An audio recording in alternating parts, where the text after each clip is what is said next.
नमस्कार मु Jayashree blessing team Bhubaneswar the untold story of Sita जीवनर अकुहा कहानीर द्वितीय भागर तृतीय अध्यायर प्रथम खंडरे आमे आज पहुँचीचे।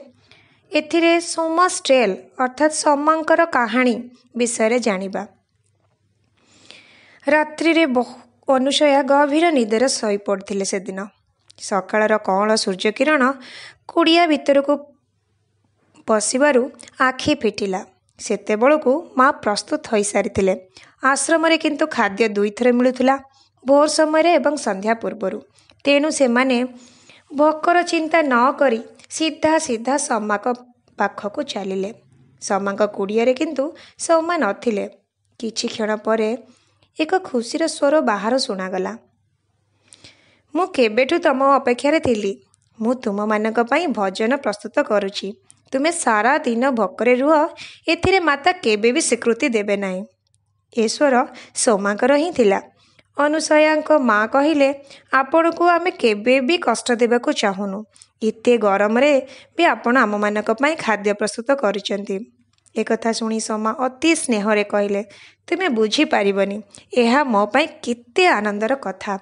से दिन से एक बड़ धरणर भोजीर आयोजन करथिले एवं अनेक तपस्वी को निमंत्रण करी भजन मध्य कराई सारिथिले। अनुसया ओ एवं तांको माँ मध्य भजन कले एवं तापरे कुड़िया भितर को पशिले। कहानीर आगकू बढ़िबा पई कहानीर पुनरारंभ पूर्वर ही अनुसया समा को प्रणाम जणाइबा सह कृतज्ञता ज्ञापन करू करू तांको मुखरू माताजी शब्द उच्चारण हेगला। समा तांको हाथ पापुली को निज पापुली रे धरी कहिले, ना ना मु तुम पाई केवल सोमा और तुम माँ पाई भी मु सोमा। माता तो जणे, से आमर माता सीता। अनुसया कहिले, आपण को भेटी मु बहुत खुशी अनुभव करुछि। पिला दिनु दबी रहिथिबा उत्कंठा को आपण समाधान करुचंती। समा निज मथा हलाई हसी हसी कहिले, मोर आउ काम कौन, एई कहानी ही सुनेबा। जेबे मु आउ नथिबी किछि लोक तो निश्चय मातांको वास्तवता जानी पारिबे। एहा परे से कहानीर आगको बढ़िले। ऋषि अत्रे एवं स्वाधी अनुसया दक्षिण रे दंडकारण्य को जीवा पई प्रस्ताव देले। सेठारे राक्षसगण को दमन करिबा पई जंगलर जनजाति संप्रदाय को शांति रे वनवास करिबा एहा माता सीता एवं राम लक्ष्मणकर यात्रार मुख्य उद्देश्य थिला। आश्रम विदाय देबा बेले ऋषि अनुसया कहिले, तुमको देबा पई मो पाखरे किछि भी नाही। मो तपस्यार फल उपहार स्वरूप देउछि, जहाँ तुमको सुरक्षा और शक्ति प्रदान करिब। माता आवेग भरा कंठरे कहिले, मु ए उपहार को जीवन भरी मने रखिबी। से राक्षस सह युद्ध भी होउतला। ता साथरे जंगली संप्रदाय को कृषि ज्ञान और कौशल शिक्षा दिया भी चली था। आउ अधिक दक्षिण भीतर को जाऊ जाऊ पंचवटी जंगल रे पहुँचिले। माता ए जंगल को गोदावरी नदीर उपस्थित हेतु बहुत भल पाउथिले। माता मते कहिथिले, गोदावरी नदी तांकर पुत्री परी होई जाइथिले। जेबे भी माता गोदावरी नदी कूल रे बसुथिले, गोदावरी तांको किछि ना किछि उपहार पठाउथिले। जेमिति कि सुंदर पुष्प अचानक पानी रे भासी भासी तांको पाखकू पहुँची जाउथिला, नचेत अचानक कौनसी औषधीय वृक्ष नदी कूल रे प्रकट हेई जाउथिला। पंचवटी रे जेते दिन भी से थिले, गोदावरी तांकर संपूर्ण जत्न और लालन पालन कला परी तांको अनुभव हेउथिला। फूल फल और सबुजिमा भरा पंचवटी रे माता पई सबुठ सुंदर स्वर्गीय अनुभव देउथिला। बाहर को इते सुंदर फूल फल भरा भरा लागुथिले मध्य भितरे किछि असुविधा भली लागुथिला, जहार सुराग प्रभु राम और सीता को प्रथमरु ही जना पड़ जाइथिला।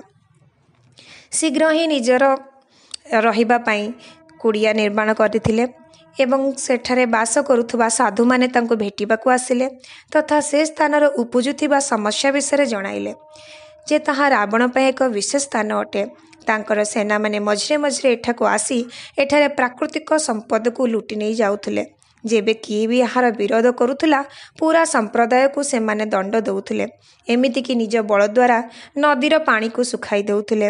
ତାଙ୍କର ସେନାଧ୍ୟକ୍ଷ ଏହାକୁ ତାଙ୍କର ଆଡ୍ଡା ଏବଂ ଏହାକୁ କେନ୍ଦ୍ର ବନାଇ ଉତ୍ତର ଦିଗରେ ନିଜର ଆଧିପତ୍ୟ ବିସ୍ତାର କରିବାକୁ ଚାହୁଁଥିଲେ। ଶ୍ରୀରାମ ସବୁ କିଛି ଧ୍ୟାନ ଦେଇ ଶୁଣୁଥିଲେ ଏବଂ ଶାନ୍ତ ସ୍ୱରରେ କହିଲେ, ତେବେ ଆମେ ତାଙ୍କ ଆଡ୍ଡାକୁ ପହଞ୍ଚି ଯାଇଛୁ। ଏବେ ଆମକୁ ସତର୍କ ରହିବାକୁ ପଡ଼ିବ। ମାତା ଉତ୍ତରରେ କହିଲେ, କ'ଣ ଆପଣ ସମସ୍ତେ ତାଙ୍କୁ ଭୟ କରନ୍ତି? ମାତା ରାବଣକୁ ଜାଣିଥିଲେ।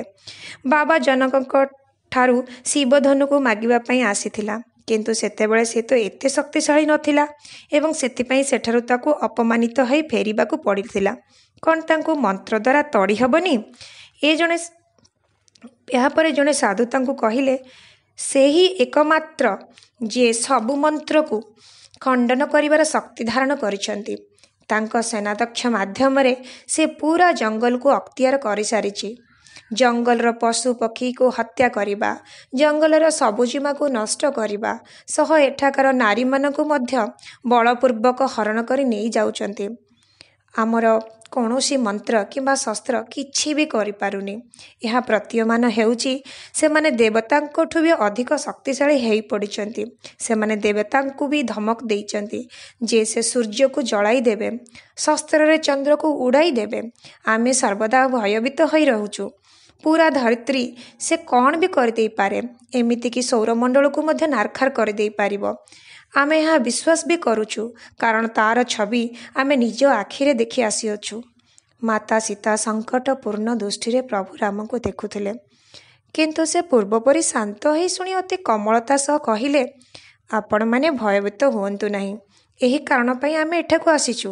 ତାପରେ ସାଧୁମାନଙ୍କୁ ଭୋଜନ କରାଇ ପଠାଇ ଦେବା ପରେ ମାତା ସୀତା ଚିନ୍ତା ପ୍ରକଟ କରି କହିଲେ, ତାଙ୍କୁ ବିରୋଧ ନ କରାଗଲେ ସେ ଜଙ୍ଗଲ ଓ ନଦୀକୁ ଧ୍ୱଂସ କରିଦେବେ, ଯାହା ଗଠନ ହେବା ପାଇଁ ଶତାବ୍ଦୀ ଶତାବ୍ଦୀ ବିତି ଯାଇଛି। ତାକୁ ଏତେ ଶକ୍ତି କେଉଁଠାରୁ ମିଳିଲା? ତାର ଲାଳସାର କାରଣ କ'ଣ? ପ୍ରଭୁ ରାମ କହିଲେ, ସମୟ ଆସିଲେ ସବୁ ଜଣାପଡ଼ିବ। ଏ କଥାକୁ ବିରୋଧ କରି ଲକ୍ଷ୍ମଣ କହିଲେ, ଆମକୁ ଆଉ ଅପେକ୍ଷା କରିବା ଉଚିତ ନୁହଁ। ଆମକୁ ଆକ୍ରମଣ ଯଥାଶୀଘ୍ର କରିଦେବା ଉଚିତ। ଆମର ଆକ୍ରମଣର କାରଣ କ'ଣ ହେବ, ଏହା କେବେ ବି ଭୁଲନି। ସେ ମହାଜ୍ଞାନୀ ଅଟନ୍ତି ଏବଂ ମହାଦେବଙ୍କର ବଡ଼ ଭକ୍ତ ବି ଅଟନ୍ତି। ରାମ ଏହା ହିଁ ଉତ୍ତର ଦେଲେ। ଲକ୍ଷ୍ମଣ କହିଲେ, ଏବେ ଯେଉଁ ଘଟଣା ଆମେ ଶୁଣିଲେ ତାହା କ'ଣ ଯଥେଷ୍ଟ ନୁହଁ? ରାମ ତାଙ୍କୁ ବୁଝେଇଲେ, ନା ଲକ୍ଷ୍ମଣ, ରାବଣ ଏହା ସବୁକୁ ମାୟା ଦ୍ୱାରା ଆବୃତ କରି ରଖିଛି। ଏସବୁ ବିନାଶକୁ ଏମିତି ପ୍ରକାର କରୁଛି ଯେ ଯାହାକୁ କିଛି ଜଣାପଡ଼ିବନି। ଏହା ସେ କରୁଛି ବୋଲି କେବଳ ସାଧୁମାନଙ୍କୁ ହିଁ ଏ ସତ୍ୟତା ଜଣା, କିନ୍ତୁ ଆମ ପାଖରେ କୌଣସି କାରଣ ନାହିଁ କିମ୍ବା ପ୍ରମାଣ ମଧ୍ୟ ନାହିଁ ତା ସାଥିରେ ଯୁଦ୍ଧ କରିବା ପାଇଁ। ଏବେ ଯୁଦ୍ଧ କରାଗଲେ ସବୁଠୁ କ୍ଷତି ପ୍ରକୃତିର ହେବ। ଯୁଦ୍ଧ ଖୁବ୍ ଭୟାବହ ହେବ। ଏଥିରେ ଅନେକ ଜୀବନ ନଷ୍ଟ ମଧ୍ୟ ହେବ। ପୃଥିବୀ ଓ ବ୍ରହ୍ମାଣ୍ଡର ମଧ୍ୟରେ ସମନ୍ୱୟର ବିନାଶ ଘଟିପାରେ। ଆମେ ତାଙ୍କର ଶସ୍ତ୍ରର ଭୟାବହତା ଏବଂ ଶକ୍ତି ବି ତ ଜାଣିନୁ ନା। ସୀତା ମାତା ଭୟଭୀତ ହୋଇଗଲେ। ପ୍ରଭୁ ରାମଙ୍କର ମତକୁ ଠିକ୍ ଅଟେ ବୋଲି, ଉଚିତ ବୋଲି କହିଲେ ଏବଂ ଏହି ଯୁଦ୍ଧ ଦ୍ୱାରା ଯାହା ବିନାଶ ହେବ ତା ପାଇଁ ମୋତେ ଭୟ ଲାଗୁଛି ଲକ୍ଷ୍ମଣ। ଏହା ପାଇଁ ଆମକୁ କିଛି ଅଲଗା ଉପାୟ ଖୋଜିବାର ଦରକାର ପଡ଼ିବ। ସେ ଏସବୁ ବିନାଶର ମୁଖ୍ୟ କାରଣ ଲକ୍ଷ୍ମଣ କହିଲେ, ମୁଁ ତାକୁ ଉତ୍ତେଜିତ କରିବି। ସେ ତାର ନିଜର ରୂପ ନିଶ୍ଚୟ ଦେଖାଇବ। ତାଙ୍କ ଛାୟା ଶକ୍ତି, ତାଙ୍କ ମାୟାରୁ ସେ ବାହାରିଲେ ଆମେ ତାର ଅସଲ ରୂପ ଏବଂ ସମସ୍ତେ ତାର ଅସଲ ରୂପ ଜାଣିପାରିବେ। ପ୍ରଭୁ ରାମ ବୋଧ ଦେଇ କହିଲେ, ଶାନ୍ତ ହୁଅ ଲକ୍ଷ୍ମଣ। ସମୟ ସହ ଆମେ ପାଇଁ ରାସ୍ତା ନିଶ୍ଚୟ ବାହାରି ପଡ଼ିବ। ତାକୁ ନିୟନ୍ତ୍ରଣ କରିବା। ରାବଣ ପାଖରେ ଯଦିଓ ସବୁ କିଛି ଶକ୍ତି ଅଛି, କିନ୍ତୁ କେହି କର୍ମର ସିଦ୍ଧାନ୍ତ ଓ କାରଣ ଓ ପ୍ରଭାବରେ କେହି ବି ରକ୍ଷା ପାଇପାରିନାହାନ୍ତି। ସେ ବି ପାଇବନି। ସେ ଯେତିକି ବିନାଶ କରିଛି ସେତିକି ବିନାଶ ତାର ପାଖକୁ ପୁଣି ଫେରିକି ଆସିବ। ସେ ସ୍ୱୟଂ ନିଜର ବିନାଶକୁ ଆମନ୍ତ୍ରଣ କରିସାରିଛି। ନିର୍ଜୟ ମୃତ୍ୟୁର ମଞ୍ଜି ହିଁ ସେ ପୋତି ଚାଲିଛି। ତା ପରଦିନ ସକାଳେ ଏ 3 ଜଣ ଅଗସ୍ତ୍ୟ ମୁନି ଏବଂ ଋଷି ଲୋପାମୁଦ୍ରାଙ୍କ ଆଶ୍ରମକୁ ଗଲେ। ତାଙ୍କ ଆଶ୍ରମ ଗୋଦାବରୀ ନଦୀର ତଟରେ ହିଁ ଥିଲା। ଋଷି ଲୋପାମୁଦ୍ରା ଏକ ଦାର୍ଶନିକା ଥିଲେ। ସେ ବିଭିନ୍ନ କଠିନ ମନ୍ତ୍ର ସ୍ରୋତ ଲେଖିବା ସହ ଅଦ୍ଭୁତ ଆଧ୍ୟାତ୍ମିକ ଶକ୍ତି ଧାରଣ କରିଥିଲେ। ସେ ତାଙ୍କର ମୁଦ୍ରାଶୈଳୀ ଗୁଡ଼ା ଏତେ ପ୍ରଭାବଶାଳୀ ଏବଂ ଶକ୍ତିଶାଳୀ ଥିଲା ଯେ ତାହା ଶସ୍ତ୍ର ପରି କାର୍ଯ୍ୟ କରୁଥିଲା ଏବଂ ଯେଉଁଥିରେ ଅସୁରମାନଙ୍କୁ ବି ଚିରିଦେବାର ଶକ୍ତି ଥିଲା। କିନ୍ତୁ ଏହାର ପ୍ରୟୋଗ ବୁଦ୍ଧିମତାର ସହ ସେ କରୁଥିଲେ। ତାଙ୍କ ଅନୁସାରେ ଅସୁରମାନଙ୍କର ବି ପୃଥିବୀରେ ବଞ୍ଚିବାର ଅଧିକାର ଅଛି। ଯଦି ସେମାନେ ପୃଥିବୀର ହାନି ନ ଘଟାଇ ଭଲରେ ରହିବେ ତେବେ ଏହାର ପ୍ରୟୋଗ ଦରକାର ହିଁ ନାହିଁ। ଦୁଇ ଋଷିଙ୍କର ଏହି ମତ ଦେଲେ ଯେ ରାବଣଙ୍କ ପାଖରେ ଭ୍ରମକଳା ମନ୍ତ୍ରର ଶକ୍ତି ଅଛି, ଯାହାକି କୌଣସି ମନ୍ତ୍ରର ଶକ୍ତିକୁ ପ୍ରଭାବହୀନ କରିଦେଇ ପାରିବ। କିନ୍ତୁ ଆମେ କିଛି ମନ୍ତ୍ରର ଆବାହନ କରିବାରେ ସକ୍ଷମ ହୋଇପାରିଛୁ। ଋଷି ଲୋପାମୁଦ୍ରା ସେ ମନ୍ତ୍ରକୁ ପ୍ରଭୁ ରାମ ଓ ସୀତାଙ୍କୁ ଶିଖାଇଲେ ଏବଂ କହିଲେ, ଯଦି କୌଣସି କାରଣବଶତଃ ଆଉ କିଛି ମାର୍ଗ ନ ମିଳିଲା ତ ଏବେ ଏ ମନ୍ତ୍ରର ପ୍ରୟୋଗ କରିପାରିବେ। ମନ୍ତ୍ରର ଯଦି ଠିକ୍ ଭାବେ ଉଚ୍ଚାରଣ ନ କରାଯାଏ ତେବେ ତା'ର ଦୁଷ୍ପରିଣାମ ମଧ୍ୟ ଭୋଗିବାକୁ ପଡ଼ିପାରେ। ରାବଣ ପାଖରେ ଯେଉଁ କିଛି ମନ୍ତ୍ର ଅଛି ତାହା ସେ ଅତି ଚତୁରତାର ସହ ହାସଲ କରିଛି, କିନ୍ତୁ ଏ ମନ୍ତ୍ର ଯାହା ଆପଣଙ୍କୁ ଦିଆଗଲା ତା ବିଷୟରେ ସେ ଜାଣିନି, କାରଣ ତାହା ଏବେ ହିଁ ଆମେ ଜାଣିପାରିଛୁ ଏବଂ ବହୁତ କମ୍ ସାଧୁ ଏ ବିଷୟରେ ଜାଣିଛନ୍ତି। ଏହାର ଆଲୋଚନା ଆଉ କିଛି କରିହେବନି, କାରଣ ରାବଣର ଗୁପ୍ତଚର ସବୁଆଡ଼େ ଅଛନ୍ତି। ଲୋକଙ୍କ ମନରେ ପଶି ତାଙ୍କ ବିଚାରକୁ ଚୋରି କରିବା ମଧ୍ୟ ସେମାନଙ୍କୁ ଜଣାଅଛି। ଯଦି ସେ ଏ ମନ୍ତ୍ର ଜାଣିନେବେ ତେବେ କେଜାଣି କ'ଣ ହେବ। ଏକଥା କହି ଋଷି